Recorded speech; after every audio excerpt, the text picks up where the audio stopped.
সাবেক প্রধানমন্ত্রীর উপদেষ্টা এইচ.টি. ইমামের ছেলের প্রাক্তন স্ত্রীর বাসায় মঙ্গলবার রাতে ছাত্র জনতার পরিচয়ে অভিযানে যায় 20 থেকে 25 জনের একটি দল। গণমাধ্যম ও আইন শৃঙ্খলা বাহিনীর উপস্থিতিতেই তছনছ করা হয় বাসা। সেদিনের তল্লাশি নিয়ে বৃহস্পতিবার কথা বলেন স্বরাষ্ট্র উপদেষ্টা। দুপুরে ট্যুরিস্ট পুলিশ সদর দপ্তরে পরিদর্শনে গিয়ে সাংবাদিকদের প্রশ্নোত্তরে তিনি বলেন, আইন শৃঙ্খলা বাহিনী ছাড়া অভিযান করতে পারবে না কেউ। পাশাপাশি মব তৈরি করে হামলা করলে ব্যবস্থার হুঁশিয়ারি দেন মোহাম্মদ জাহাঙ্গীর আলম চৌধুরী। কারো কোনো অধিকার নাই আইন শৃঙ্খলা বাহিনী ছাড়া কোনো অভিযান চালানো। এটা তো আমাদের হচ্ছে, বাট এটা আমরা যেই জায়গায় হচ্ছে আমরা কিন্তু সাথে সাথেই তাদের আইনের আওতায় নিয়ে আসতেছি।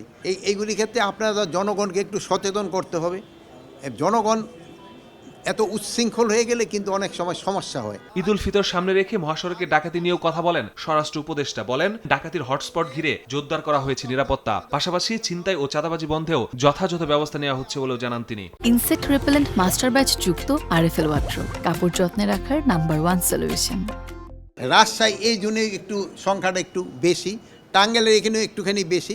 এগুলি যেন না হয় এই জন্য ওই এলাকায় যারা আইন শৃঙ্খলা বাহিনী আছে তাদের আমরা ইনস্ট্রাকশন দিয়েছি এবং তারা আগের থেকে অনেকটা মনে হয় ভিজিল্যান্ট হচ্ছে। টুরিস্ট পুলিশ ভালো কাজ করলে বিদেশি পর্যটক বাড়বে জানিয়ে বাহিনীটির সক্ষমতা বাড়াতে সরকার কাজ করছে বলেও জানান স্বরাষ্ট্র উপদেষ্টা। বিদেশি টুরিস্টও কিন্তু আমাদের দেশে আসবে। মাসুদুর রহমান, সময় সংবাদ, ঢাকা।